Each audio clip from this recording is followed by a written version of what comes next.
وذكر فإن الذكرى تنفع المؤمنين.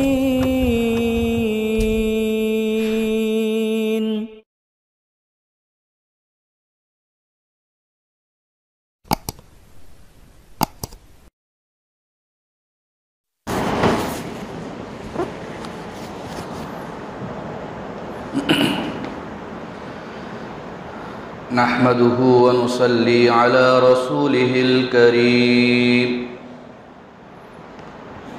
أما بعد فأعوذ بالله من الشيطان الرجيم.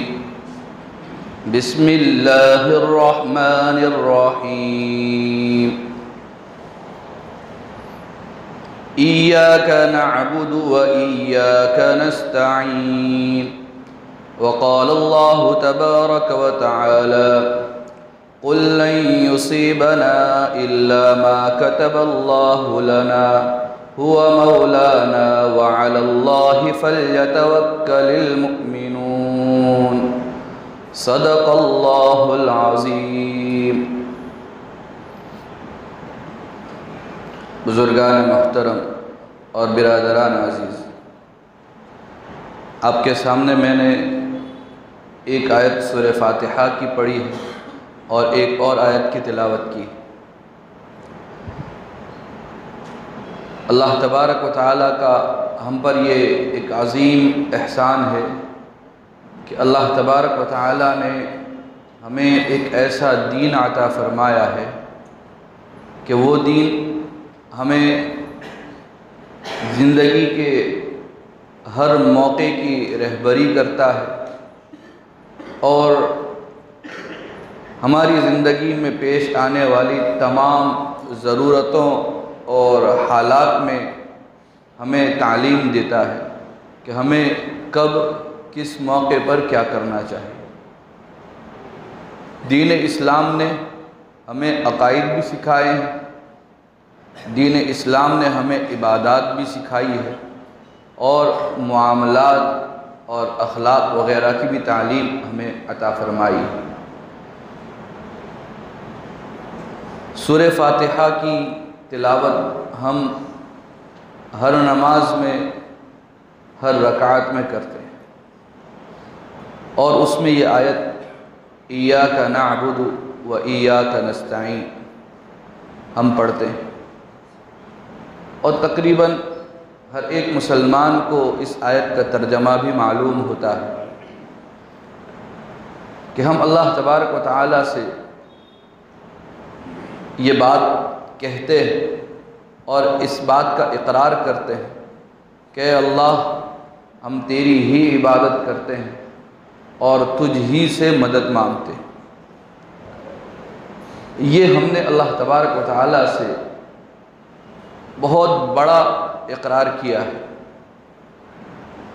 ہم نے اللہ تعالیٰ سے یہ عہد و پیمان کیا کہ اب ہم پوری زندگی تیری ہی عبادت کریں گے اور تیرے علاوہ ہم کسی کی عبادت نہیں کریں. اور دوسری یہ بات ہم اللہ تبارک و تعالیٰ سے کرتے ہیں کہ ہم تجھ ہی سے مدد طلب کریں گے اور تیری ہی جانب اعتماد اور بھروسہ کریں.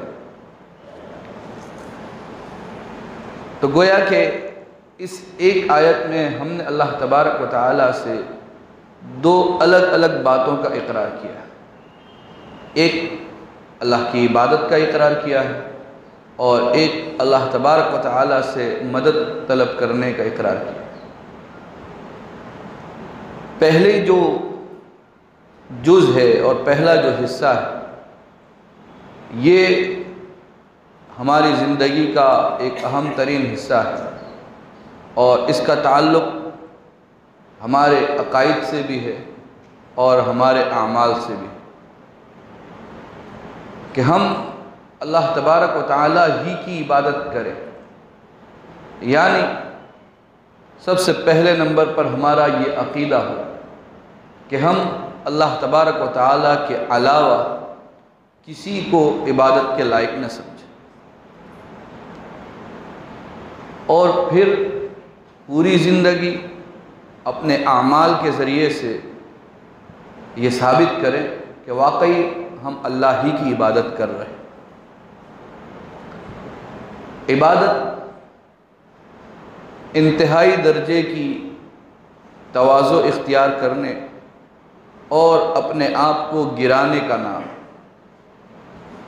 اور اس کا سب سے آخری جو درجہ ہے وہ سجدہ ہے، کہ ہم اپنی اس پیشانی کو، جو ہمارے ظاہری جسم کے اعضاء میں سب سے عظیم اور سب سے زیادہ عزت والی چیز، ہم اس کو اللہ تبارک و تعالیٰ کے سامنے رکھ دیتے ہیں، یہ عبادت ہے۔ تو اب ہم پر یہ ضروری ہوا کہ ہم اپنی اس پیشانی کو جب ہم نے ایک مرتبہ اللہ کے سامنے جھکا دیا تو ہم اس کا احترام کریں اور اس کا اکرام کریں کہ اب اس کو کسی اور کے سامنے جھکنے نہ دیں۔ یہ عبادت ہے،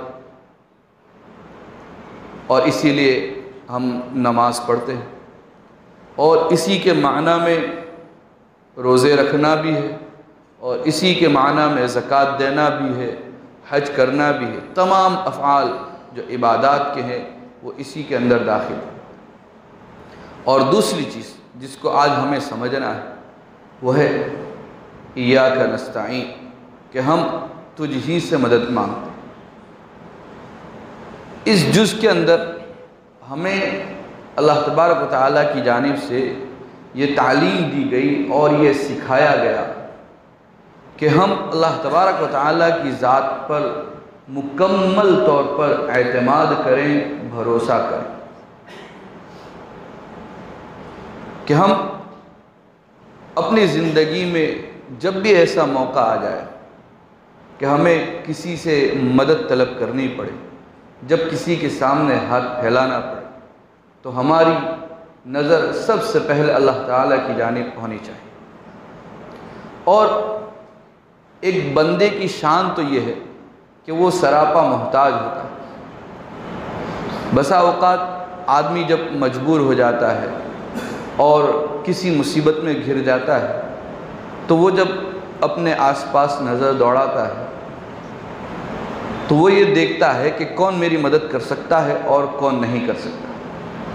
وہ خود ہی فیصلہ کر لیتا ہے کہ میں اس کی جانب کیا اپنا ہاتھ پھیلاؤں، اور یہ کیا میری مدد کرے گا، یہ تو مجھ سے کمتر ہے اور اس کے اندر مجھے مدد کرنے کی کوئی طاقت نہیں۔ لیکن ایک مومن بندے کی شان یہ ہے کہ وہ جب اللہ تعالیٰ کی جانب نظر ڈالتا ہے اور اللہ تعالیٰ کی جانب دیکھتا ہے تو اس کے اندر شان عبدیت ظاہر ہوتی ہے کہ اللہ میں تو ہر وقت میں تیرا محتاج ہوں، چاہے مصیبت ہو یا نہ ہو، چاہے ہم خوشحالی میں ہوں یا تندرستی میں ہوں، بیماری میں ہوں یا صحت میں ہوں، ہر وقت ہم اللہ تعالیٰ کے محتاج ہیں۔ تو اب ہمیں یہ سکھایا گیا کہ ہم یہ کہیں کہ ایاک نستعین، کہ ہم تجھ ہی سے مدد مانگتے ہیں، کہ ہمیں اپنی زندگی میں کوئی بھی کام کرنا وہ تیری مدد کے بغیر ہم نہیں کر سکتے، ہم تیری مدد کے محتاج ہیں۔ تیرا ساتھ اور تیری توفیق ہمارے کام میں شامل رہے، ہم اس کے محتاج ہیں۔ دل میں اس کیفیت کو پیدا کر لینا، یہ ایاک نستعین کے معنی ہے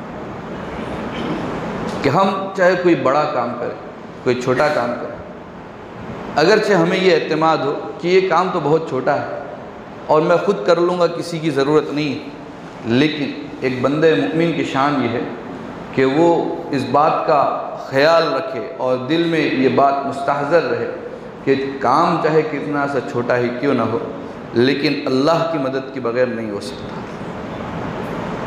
اور اسی کو توکل کہا جاتا ہے۔ اور ہمیں توکل کی تعلیم دی گئی کہ ہم اللہ تبارک و تعالیٰ پر توکل کریں۔ توکل کے ہم عام طور پر معنی یہ بیان کر دیتے ہیں کہ بھروسہ کرنا، اعتماد کرنا، لیکن توکل کے معنی کیا ہے ہم اس کو سمجھیں۔ توکل بنا ہے وکیل سے، اور اللہ تبارک و تعالیٰ کے اسماء الحسنی میں بھی ایک نام وکیل کا ہے، اور قرآن کریم میں کئی مقامات پر آپ نے اللہ تعالیٰ کے دیگر اسماء کے ساتھ اس نام کو بھی پڑھا ہے، بلکہ اللہ تعالیٰ نے بھی یہ حکم دیا کہ ہم اللہ کو اپنا وکیل بنائیں۔ وکیل کے کیا معنی ہیں وہ ہم بعد میں سمجھتے ہیں، لیکن آج ہمارے ذہنوں میں وکیل کا ایک مفہوم ہوتا ہے، ایڈوکیٹ جس کو کہتے ہیں۔ وہ کون ہوتا ہے؟ ہم ذرا سوچیں کہ کوئی مقدمہ لڑنا ہے، کوئی کیس، اب ہم اس کو لڑ نہیں سکتے، اور جس طرح سے عدالت میں جا کر ہمیں اپنی بات رکھنی ہے، اپنا مدعا رکھنا ہے، اگر ہم پر کوئی الزام لگا ہے اس کو دفاع کرنا ہے، اس کو روکنا ہے، ہم یہ کام خود نہیں کر سکتے۔ تو اب ہم ایسے آدمی کو تلاش کرتے ہیں کہ وہ یہ کام کر سکتا ہو، اس کے اندر اس کام کے کرنے کی صلاحیت ہو، اور پھر ہمیں یہ اعتماد ہو کہ ہماری جانب سے یہ کام ٹھیک سے کرے گا۔ ویسے تو دوسرے بھی بہت سارے وکیل ہوتے ہیں، لیکن ہم کسی ایک کو یہ دیکھ کر منتخب کرتے ہیں۔ تو اب یہی معاملہ جو ہے وہ ہمیں اللہ تعالیٰ کے ساتھ کرنا ہے۔ عام کاموں میں کہ ہمارا کوئی بھی کام، تو ہم یہ سوچیں کہ میں اللہ کے بغیر یہ کام نہیں کر سکتا، اور ان اللہ علی کل شیء قدیر، کہ اللہ تعالیٰ ہر چیز پر قادر ہے۔ تو ہمارا کوئی چھوٹا کام ہوگا یا کوئی بڑے سے بڑا کام ہوگا تو اللہ تبارک و تعالیٰ اس کو کرنے پر قادر ہے، اور ہمیں پورا بھروسہ ہے کہ اللہ تبارک و تعالیٰ میرے اس کام کو بنا دیں۔ کام کو بنا دینا یہ اصل وکیل کے معنی ہے۔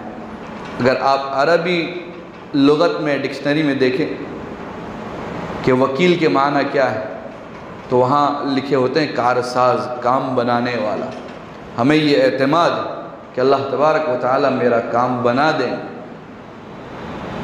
اس کو کہا جاتا ہے توکل، کہ ہمیں اللہ تبارک و تعالیٰ کے اوپر پورا بھروسہ ہونا چاہیے کہ اللہ تبارک و تعالیٰ میرا کام کر دیں گے، اور اس سے آگے بڑھ کر کہ یہ یقین ہو کہ اللہ کے بغیر میرا کام نہیں ہو سکتا، اللہ کی نصرت کے بغیر، اللہ کی مدد کے بغیر میرا کوئی کام نہیں ہو سکتا، بلکہ یہ پوری کائنات یہ اللہ تبارک و تعالیٰ کی مخلوق ہے، اس میں وہی ہوتا ہے جو اللہ چاہتے ہیں، وہ فعال لما یشاء ہے کہ جو چاہے وہ کرنے پر قادر ہے۔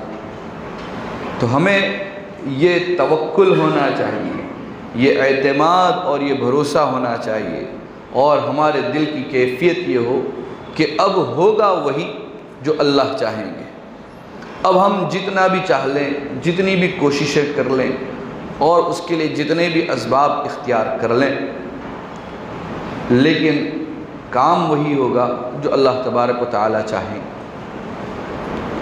اور ہمیں اسی کی تعلیم دی گئی کہ اس دنیا کو دارالاسباب تو بنایا گیا ہے،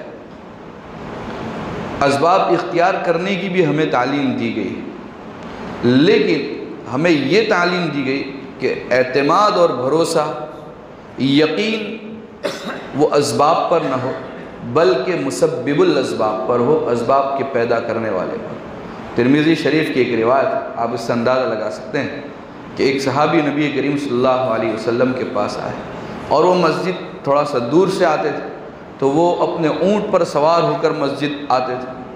تو انہوں نے نبی کریم صلی اللہ علیہ وسلم سے سوال کیا کہ کیا میں اونٹ کو مسجد کے باہر ایسا ہی کھلا چھوڑ دوں اور اللہ پر توکل کروں، یا اس کو باندھ دوں اور پھر توکل کروں؟ نبی کریم صلی اللہ علیہ وسلم نے ارشاد فرمایا کہ نہیں، اس اونٹ کو پہلے باندھ دو اور اس کے بعد اللہ پر توکل کرو۔ پہلے سبب اختیار کر لیا، لیکن اعتماد سبب پر نہ ہو، کہ بھئی میں نے تو اونٹ کو باندھ دیا ہے، اب وہ کہاں جا سکتا ہے؟ نہیں، اللہ نے چاہا تو وہ وہاں رہے گا، ورنہ کوئی کھول کر لے جائے گا۔ اور یہی حال آج ہماری گاڑیوں کا ہے کہ ہم کہیں پر بھی جاتے ہیں تو ایسا نہیں کہ لاک کھلا رکھ کر جو ہے وہ چلے جائیں، لاک کریں اور پھر اللہ تبارک و تعالیٰ پر توکل کریں۔ اس کی ہمیں تعلیم دی۔ تو معلوم ہوا کہ توکل کرنا اور اللہ تعالیٰ پر اعتماد کرنا یہ ہمارے ایمان کا جز ہے اور ہمارے ایمان کا حصہ ہے کہ ہم اپنے چھوٹے سے چھوٹے کام میں اور بڑے سے بڑے کام میں اللہ تبارک و تعالیٰ ہی کی جانب نظر کریں۔ لیکن آج ہم اگر اپنے معاشرے کا جائزہ لیں تو اگرچہ ہم یہ بات اپنی زبان سے نہیں کہتے ہیں، لیکن ہمارے کردار سے، ہمارے اعمال سے یہ بات سامنے آ جاتی ہے کہ ہم اس توکل کو نظر انداز کر دیتے ہیں۔ بسا اوقات کاروبار کے اندر نقصان ہو گیا تو نقصان ہو سکتا ہے، اور ہمارا یہ یقین ہونا چاہیے کہ ہمیں وہی نقصان ہوگا جو ہماری تقدیر میں لکھا ہے، اور جو اللہ چاہیں گے وہی ہوگا، کسی کے نقصان پہنچانے سے نہیں ہوگا۔ لیکن ہم جو ہے وہ اسباب کی طرف چلے جاتے ہیں اور اسباب کے اوپر اتنا زیادہ یقین ہو جاتا ہے کہ بس ایسا کیا تو ہی ایسا ہوگا۔ اسی طرح سے بیماری اور شفا کا دینے والا اللہ، اور اللہ جب چاہیں گے تو بیماری ہوگی اور اللہ جب چاہیں گے تو شفا حاصل ہو جائے گی۔ بسا اوقات یہ ہوتا ہے کہ بیمار ہو گئے، ہم نے تھوڑی سی دوائی کر لی، دیکھا کہ ٹھیک نہیں ہو رہا ہے، تو اب دوسرے خیالات کہ کسی نے کچھ کر دیا ہوگا، اب اس طرف جو ہے وہ ذہن چلا، اور اس کی وجہ سے کئی لوگوں کو، رشتہ داروں کو مشکوک کر دیتے ہیں اور ان سے قطع تعلقی اور دوسری خرافات جو ہے وہ پیدا ہو جاتی ہیں۔ لیکن ہم یہ بھول جاتے ہیں کہ ہمارا یہ توکل ہونا چاہیے تھا کہ وہی بیماری ہمیں ہوگی کہ جو ہماری تقدیر میں لکھی ہے، اور جب اللہ چاہیں گے تبھی ہو۔ اسی طرح سے بسا اوقات کسی کا انتقال ہو جاتا ہے تو اس وقت ہم یہ نہیں سوچتے کہ بھئی اس آدمی کی وفات جو ہوئی ہے وہ اس کی زندگی کے ختم ہونے پر ہوئی ہے، اللہ نے اس کی زندگی اتنی ہی لکھی تھی، وہ اپنی زندگی کو پورا کر کے چلا گیا ہے۔ کوئی اپنی زندگی کو پورا کرنے سے پہلے جا نہیں سکتا۔ کسی کی بھی موت وقت سے نہ پہلے آتی ہے نہ بعد میں آتی ہے، اور جب آتی ہے تو ایک لمحے کا بھی وہ موقع نہیں دیتی، لیکن ہم اس کو اسباب کے ساتھ الجھ دیتے ہیں۔ تو خلاصہ کلام یہ کہ ہمیں اللہ تبارک و تعالیٰ کی ذات کے اوپر پورا پورا اعتماد اور پورا پورا بھروسہ ہونا چاہیے۔ یہ وبا کا جو زمانہ ہے، یہ وبا پھیلی ہے، تو یہاں پر بھی ہم افراط و تفریط کے اندر جو مبتلا ہو گئے۔ بعض لوگ بہت زیادہ اس کے اندر سختی کرتے ہیں اور بعض لوگ بہت زیادہ غفلت کرتے ہیں۔ اسلام کی تعلیم کے اعتبار سے دیکھا جائے تو سب سے پہلا تو ہمارا یہ اعتقاد ہونا چاہیے کہ یہ بیماری بھی اللہ تعالیٰ ہی کی جانب سے، اس بیماری کا دینے والا بھی اللہ، اس کا پھیلانے والا بھی اللہ، لہذا جب تک اللہ تعالیٰ کی مشیت ہوگی یہ دنیا سے نہیں جا سکتی، اور جب مشیت ہوگی اور پھر کوئی کتنی بھی سازشیں رچ لے اس کو باقی نہیں رکھ سکتا۔ یہ ہمارا اعتماد ہونا چاہیے۔ اور پھر اسباب کی تعلیم بھی ہمیں ملی ہے، تو جو اسباب بتلائے گئے ہیں، جو احتیاط برتنے کو کہا گیا ہے، ہم اس کا بھی اعتماد کریں اور اس کو بھی اختیار کریں۔ لیکن یہ بات بھی جو ہے وہ غلط ہے کہ ہمارا پورا ایمان جو ہے وہ اسباب پر ہو جائے گا، اور ہم یہ سوچیں کہ بھئی جو آدمی جو ہے وہ ماسک وغیرہ پہن لے گا اور جو ہے وہ اپنے آپ کو بالکل کاٹ کر رکھ دے گا وہی بچے گا۔ آپ نے ایسے بہت ساری مثالیں دیکھ لی کہ جو بہت بچا وہ گیا، اور جو نہیں بچتے تھے اللہ نے ان کو اب تک محفوظ رکھا ہے۔ تو یہ تو اللہ تبارک و تعالیٰ کے اختیار میں ہے۔ اسلام کی تعلیم یہ کہ ہماری نظر جو ہے وہ اللہ تعالیٰ کے اوپر ہو، ہم یہ خیال کریں اور ہمارے دل میں یہ اس بات کا یقین ہو کہ اللہ تبارک و تعالیٰ جب چاہیں گے اور جس کو چاہیں گے یہ بیماری لگے۔ اور اسی لیے میں نے آیت کریمہ پڑھی، آپ اس کا سیدھا سادہ ترجمہ کریں، آپ کو ایسا لگے گا کہ اسی بیماری کے بارے میں قُلْ لَن يُصِيبَنَا إِلَّا مَا كَتَبَ اللَّهُ لَنَا ہوا مولانا وعلی اللہ فلیتوکل المؤمنون، کہ اے محمد صلی اللہ علیہ وسلم آپ کہہ دیجئے، حالانکہ یہ جنگ کے بارے میں نازل ہوئی تھی، اے محمد صلی اللہ علیہ وسلم آپ کہہ دیجئے قل لن یصیبنا، کہ ہمیں کوئی مصیبت نہیں پہنچ سکتی الا ما کتب اللہ لنا، مگر وہی جو اللہ تعالیٰ نے ہمارے لیے لکھ دی۔ اور آگے ہوا مولانا، بیماری پھیل گئی ہے اور بعض لوگوں میں اس بیماری نے اثر دکھایا ہے، ہمارے بعض رفقا، رشتہ دار، دوست، احبہ اس بیماری کا شکار ہو کر چلے گئے۔ ہوا مولانا، اللہ تعالیٰ ہی ہمارے کارساز ہیں۔ وعلی اللہ فلیتوکل المؤمنون، کہ مؤمنوں کو، ایمان رکھنے والوں کو تو اللہ تعالیٰ ہی پر اعتماد کرنا چاہیے، اللہ تعالیٰ ہی پر بھروسہ رکھنا چاہیے۔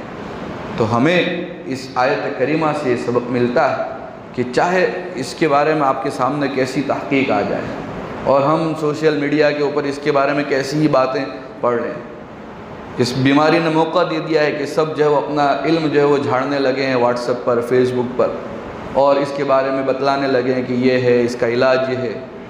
سب چیز اپنی جگہ پر، اہل ایمان کے نزدیک سب سے پہلے نمبر پر یہ بات کہ یہ جو کچھ بیماری آئی ہے، اس کا آنا، اس کا پھیلنا اور اس کا دنیا میں باقی رہنا اور پھر اس دنیا سے رخصت ہو جانا، یہ سب کچھ اللہ تعالیٰ کی مشیت پر ہے۔ اللہ جب چاہیں گے تو یہ بیماری یہاں سے رخصت ہو جائے گی، پھر کوئی روک نہیں سکے گا، اور جس کو چاہے گی اس کو یہ بیماری لگیں گے، اور جس کے لیے چاہیں گے اللہ تعالیٰ اس کو محفوظ رکھیں گے۔ دنیا میں یہ چونکہ دنیا دارالاسباب ہے، تو اللہ تبارک و تعالیٰ نے اس کو بنایا ہی ایسے کہ اس کے اندر اسباب تو اختیار کرنے پڑیں گے۔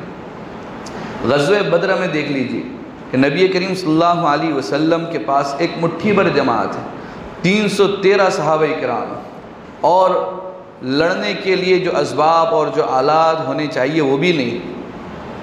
اللہ تعالیٰ ایک جانب میں یہ وعدہ فرما رہے ہیں کہ میں 3000 یا 5000 فرشتوں کو نازل کر کے مدد کروں گا، لیکن یہ نہیں کہا کہ جو صحابہ ہے وہ مدینے میں بیٹھے رہے، نہیں، ان کو تو کہا کہ میدان میں آنا پڑے گا اور دشمنوں سے مقابلہ تو انہی کو کرنا پڑے گا، سبب اختیار کروایا گیا۔ اسی طرح سے حضرت اسماعیل علیہ السلام کا واقعہ دیکھ لیجئے کہ وہ ایک بنجر زمین میں ہے جہاں پانی نہیں، اب اللہ کی مشیت یہ ہوئی کہ وہاں ایک کنواں جاری کیا جائے جس کو آج ہم زمزم کے نام سے پہچانتے ہیں، تو وہاں اس بچے کے ذریعے سے ایڑی لگوائی گئی، ٹھوکر لگوائی گئی۔ کہ اللہ تعالیٰ اس بات پر قادر نہیں تھے کہ بغیر اس بچے کی حرکت کے پانی نکال دیں؟ ظاہری بات قادر، اسباب اختیار کیا گیا، تعلیم دی گئی کہ اسباب اختیار کرو۔ اسی لیے نبی کریم صلی اللہ علیہ وسلم نے ہمیں تعلیم دی، ہمیں سکھایا ہے۔ آپ دیکھ لیجئے حدیث کی جتنی بھی کتابیں ہیں، ان تمام کتابوں میں کتاب الطب ایک مستقل جو ہے وہ ایک عنوان ہوتا ہے، اور اس میں نبی کریم صلی اللہ علیہ وسلم سے مختلف بیماریوں کے بارے میں جو علاج ہے وہ نبی کریم صلی اللہ علیہ وسلم نے بتلائیں۔ ایک جانب میں کتاب الدعوات ہے، دعائیں بتلائی گئی کہ یہ دعائیں پڑھی جائے، اس سے حفاظت ہو، اگر بیماری ہو جائے تو یہ چیزیں اختیار کی جائے، اس سے شفا ہو جائے گی۔ تو یہ اس بات کی تعلیم ہے کہ اسباب اختیار کرنے پڑیں۔ نبی کریم صلی اللہ علیہ وسلم نے صرف دعائیں نہیں بتلا دی کہ بھئی دعا پڑھ لو کام چل جائے گا، اس کے ساتھ اس کا جو علاج ہے وہ بھی بتلایا گیا۔ تو نبوی تعلیم سے ہمیں یہ بات معلوم ہوتی ہے کہ ہمیں اسباب بھی اختیار کرنے ہوں گے اور اس کے ساتھ اللہ تعالیٰ کے اوپر اعتماد بھی کرنا ہوگا۔ اسباب کے سلسلے میں ہمیں کچھ احتیاط برتنی ہوتی ہے۔ امام غزالی رحمۃ اللہ علیہ نے اس سلسلے میں بڑی کام کی بات جو ہے وہ بیان کی ہے۔ امام غزالی رحمۃ اللہ علیہ فرماتے کہ اسباب جو ہے وہ 3 طرح کے ہوتے ہیں۔ نمبر 1 پر وہ اسباب کہ جس سے نتیجہ ہمیشہ نکل ہی آتا ہے۔ نمبر 2 پر دوسرے وہ اسباب ہیں کہ جن میں نتیجہ نکلتا بھی ہے اور نہیں بھی نکلتا، البتہ نتیجے کا حاصل ہونا یہ زیادہ اور اکثر ہوتا ہے۔ اور تیسرے نمبر پر کہ جس میں نتیجہ کم نکلتا ہے اور زیادہ تر جو ہے وہ سبب اختیار کرنے کے باوجود مقصد حاصل نہیں ہوتا۔ نمبر 1 پر کہ وہ اسباب کہ جس سے نتیجہ ہمیشہ نکل ہی آتا ہے۔ جیسے آپ دیکھیں بھوک لگتی ہے، ہم کھانا کھاتے ہیں، ہماری بھوک مٹ جاتی ہے، پیاس لگتی ہے، ہم پانی پی لیتے ہیں، ہماری پیاس مٹ جاتی ہے۔ تو یہ بھوک مٹانے کے لیے کھانا ایک سبب ہے، پیاس مٹانے کے لیے پانی پینا ایک سبب ہے۔ تو یہ جو ہے یہ یقینی سبب ہے کہ جب بھی ہم بھوک لگے گی کھانا کھائیں گے، بھوک مٹ ہی جائے گی، پیاس لگی ہے ہم پانی پی لیں گے، پیاس مٹ ہی جائے گی۔ لیکن یہ بھی اللہ تعالیٰ کی مشیت پر ہے، جب اللہ تعالیٰ چاہتے ہیں تو اس کو نکال لیتے ہیں، اس کے اندر سے اس تاثیر کو نکال لیتے ہیں۔ بسا اوقات ایسی بیماری ہو جاتی ہے کہ آدمی پانی کے اوپر پانی پیتا چلا جاتا ہے، اور جتنا پانی پیتا ہے اتنی ہی اس کی بیماری بڑھ جاتی ہے۔ تو ایسے سبب کے بارے میں ہمیں حکم یہ ہے کہ ایسے اسباب کا اختیار کرنا ہم پر فرض ہے، ہم ان کو اختیار کریں۔ مثلا اگر کوئی عمارت وہ منہدم ہو رہی ہے، زلزلہ ہو رہا ہے اور ایسا لگ رہا ہے کہ اب یہ گر جائے، ہمیں معلوم ہے کہ اگر ہم یہاں سے نہیں نکلے تو اس کے اندر ہم کچل کر مر سکتے ہیں، تو اب ہمارا وہاں سے بھاگنا یہ ایک ایسا سبب ہے کہ جس سے نجات ہوئی سکتی، تو اب ہمارے لیے وہاں سے نکلنا ضروری ہے۔ آگ لگی ہے، اب ہم وہیں بیٹھے رہیں کہ اللہ کی مشیت ہوئی تو میں بچ جاؤں گا ورنہ ہو سکتا ہے کہ مروں، نہیں۔ اب معلوم ہے کہ ہمیں اگر یہاں بیٹھے رہے تو ہمارا جل جانا یقینی ہے، تو اب ہمیں وہاں سے نکلنا ہوگا، وہاں سے بھاگنا ہم پر ضروری ہوگا۔ فقہا نے لکھا ہے کہ اگر نہیں نکلے اور اسی میں مر گئے تو خودکشی کا گناہ ہوگا۔ نمبر 2 پر دوسرا سبب وہ ہوتا ہے کہ جس کے اندر کبھی نتیجہ نکلتا ہے کبھی نہیں نکلتا، لیکن زیادہ تر نکل آتا ہے۔ جیسے بیمار پڑ گئے تو دوائیں لی تو دواؤں سے شفا ہو جاتی ہے، تو اب ان دواؤں کا حاصل کرنا یہ مسنون ہے۔ فقہا نے اس کو مسنون قرار دیا کہ آپ بیمار پڑ گئے، آپ دوا لو، اور اس دوا لینے اور دوا پینے کو آپ سنت سمجھو، اس لیے کہ آپ دیکھیے کہ حدیث کی کتابوں میں نبی کریم صلی اللہ علیہ وسلم نے بھی علاج بتلائے ہیں۔ تو اب ہر بیماری کی کوئی نہ کوئی دوا ہے، اور اللہ نے ہر بیماری کی دوا رکھی ہے، لِكُلِّ دَاءٍ دَوَاءٌ، ہر بیماری کی۔ تو ہمیں دوائی لینی ہے اور اس دوائی لینے کو سنت سمجھنا، لیکن اعتماد اللہ کی ذات پر، اللہ کی ذات پر ہو کہ ان دواؤں میں جو تاثیر ہے وہ بھی اللہ نے رکھی ہے، اللہ جب چاہیں گے تب تک وہ تاثیر رہے گی اور جب چاہیں گے سلب ہو جائے گی۔ آپ دیکھ لیں کہ بسا اوقات ایسا ہوتا ہے کہ جتنی دوائی کی جاتی ہے اتنا مرض بڑھ جاتا ہے۔ اور تیسرے نمبر کا جو سبب ہے وہ یہ ہے کہ جس میں نتیجہ کم نکلتا ہے اور زیادہ تر جو ہے وہ سبب پھیل جاتا ہے، تو ایسی صورت میں ہمیں حکم یہ ہے کہ اس کو ترک کرنا، اس کو چھوڑ دینا یہ مستحب ہے۔ جیسے بسا اوقات جو ہے بعض لوگ بیماری کے لیے جھاڑ پھونک کرواتے ہیں، تو یہ ایک ایسا سبب ہے کہ اس میں نتیجہ کم نکلتا ہے اور اکثر جو ہے وہ نہیں نکلتا۔ یہ بات الگ ہے کہ اگر یہ جھاڑ پھونک قرآن کریم کے آیات کے ذریعے سے یا احادیث میں وارد ہونے والی سنتوں کے ذریعے سے تو اس کی اجازت ہے، یہ کروائی جا سکتی ہے، لیکن اس کے علاوہ جو ہٹ کر ایک تو کلمات شرکیہ کا استعمال ہو تو وہ تو سراسر ناجائز ہے۔